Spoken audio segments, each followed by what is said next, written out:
নমস্কার। আজকে আমি অদিত্য সপ্তমী সম্বন্ধে কথা বলবো। এই অদিত্য সপ্তমীকে মকরী সপ্তমীও বলা হয়। এই অদিত্য আচার্য প্রভু কেন আমাদের জন্য পূজনীয়, চলুন সেটাই আমরা তার সম্বন্ধে কিছু কথা জেনে নেব। চলুন শুরু করা যাক। আজকের তিথিকে বলা হয় মকর সপ্তমী তিথি। আর কি করে তা অদিত্য সপ্তমী তিথি হলো, চলুন জেনে নেওয়া যাক। অর্থাৎ দক্ষিণায়নের অন্তে উত্তরায়ণে মকর রাশিতে সূর্যের প্রবেশ ঘটে। তাই এই কারণে সূর্যের তিথিকে আবার সূর্যনারায়ণ তিথি বলা হয়। এমন কেন বলা হয়? কারণ প্রতিটা ভগবানের পূজার একটা তিথি আছে।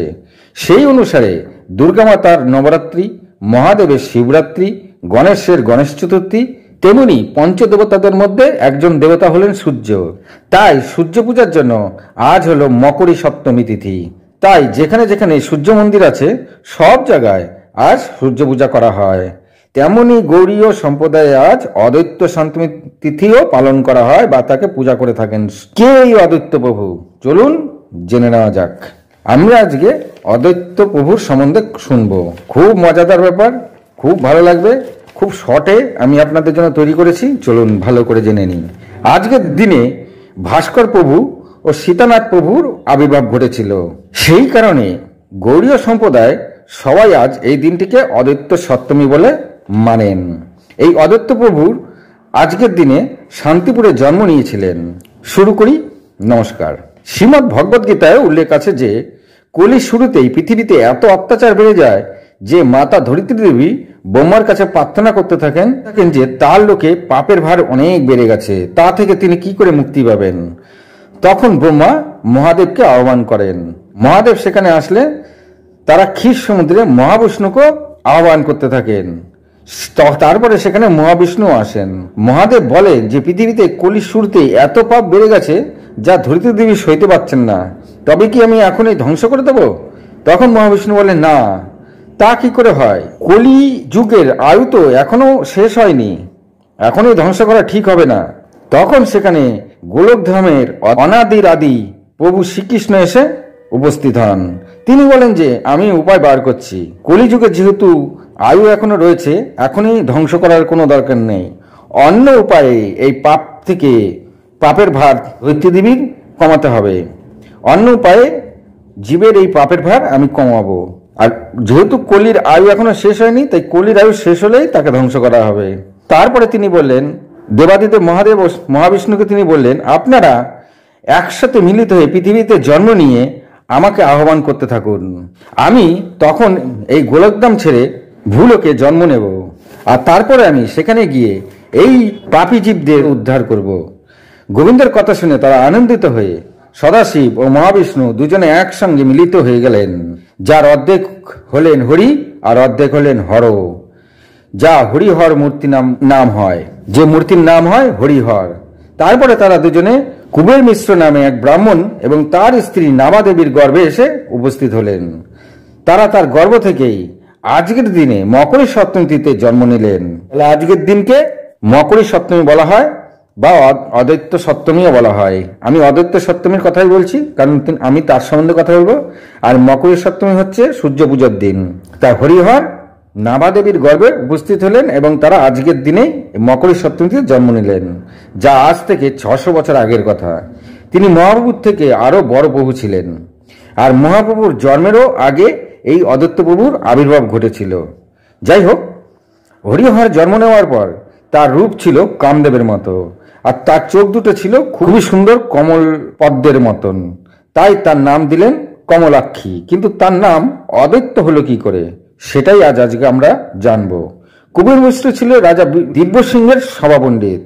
তো এই দিব্যসিংহ প্রতি বছর মা কালীর পূজা করত, আর তিনি সেই উপলক্ষে শত শত পশুর বলি দিত।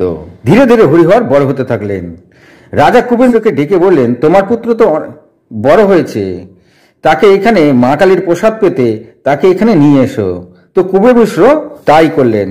তিনি তার পুত্রকে নিয়ে রাজা দিব্যসিংহের মা কালীর পূজায় এসে উপস্থিত হলেন।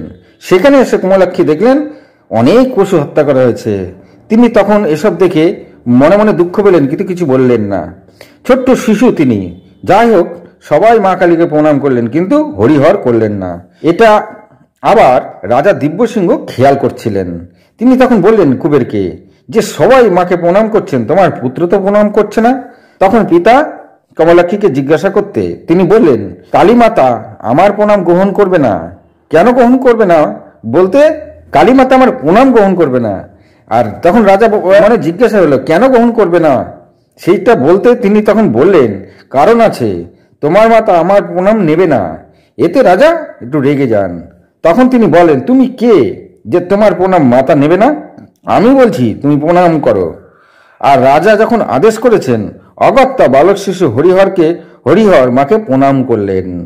আর সাথে সাথে মায়ের মুক্তি দুভাগ হয়ে গেল। এমন দেখে রাজা খানিকটা ভয় পেয়ে যান। তিনি বুঝলেন এই বাচ্চা কোনো সাধারণ বাচ্চা না, তার ভুল হয়ে গেছে। তিনি বালক হরিহরের পায়ে পড়ে গেলেন। তখন বালক হরিহর বললেন, হে রাজন, মায়ের পূজা করছেন সে তো ভালো কথা, তবে যে তামসিক কার্য আপনি করছেন তা পরিহার করুন। আরাধনার নামে নিরীহ পশু হত্যা এটা বন্ধ করুন। ধর্মের মূলেই হলো অহিংসা। তাই যখন তুমি আমার কাছে এসেছো তো মায়ের নিরীহ প্রাণীর হত্যা না করে মায়ের পূজা করুন। মাও যার ভজনা করেন তিনিও এগুলি করেন না, তাই মায়ের সঙ্গে নিত্য গোবিন্দর ভজনা করুন। এমন উপদেশ পেয়ে তিনি সম্পূর্ণ পরিবর্তন হয়ে গেলেন।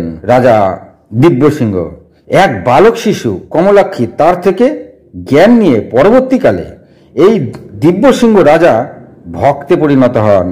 আর তার নাম পরবর্তীকালে হয় কৃষ্ণদাস, যে নাম হরিহর তাকে নিজেই দিয়েছিলেন। তিনি নবদ্বীপে শেষ জীবন গোবিন্দের নাম ভজনা করেছিলেন।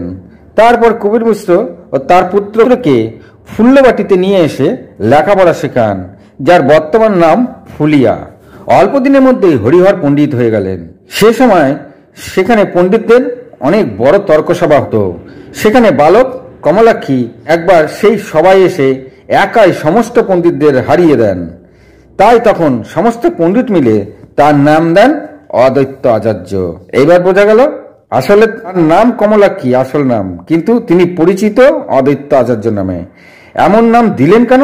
কারণ এর মতো আর দ্বিতীয় কেউ নেই, মানে অদ্বিতীয়। তা অদ্বিতীয় যেহেতু দ্বিতীয় আর কেউ নাই, তাই অদ্বৈত আচার্য। তারপরে তিনি আরো বড় হলেন, তিনি পড়াতে শুরু করলেন। তারপরে তার বিবাহ হলো এবং তিনি একসঙ্গে নৃসিংহ নামে এক ব্যক্তির দুই কন্যা, সেই দুই বোনকে একসাথে তিনি বিবাহ করেন। তারপরে একদিন তার পিতামাতা মারা যান। পিতামাতার পিণ্ডদানের জন্য গয়ায় যান। তারপরে তিনি একদিন স্ত্রীদের কাছ থেকে বিদায় নিয়ে বৃন্দাবনে চলে আসেন। সেখানে নিত্য গোবিন্দের নাম ভজনা করতে থাকলেন। আসলে তিনি যে কারণে জন্ম নিয়েছেন সেটাই এখনো হয়নি। এমনই নাম ভজনা করতে করতে একদিন গোবিন্দ তাকে স্বপ্নে তাকে দেখা দিলেন আর বললেন যে যমুনা নদীর পারে বিশাল বটগাছ আছে, তারও নিচে আমার বিগ্রহ আছে, তাকে নিত্য সেবা করো। এমনই আদেশ পেয়ে অদ্বৈত আচার্য সেই যমুনা নদীর তীরে বটগাছের নিচে সত্যি তিনি একটি গোবিন্দের বিগ্রহ পেলেন, যার নাম তিনি দিলেন মদন গোপাল।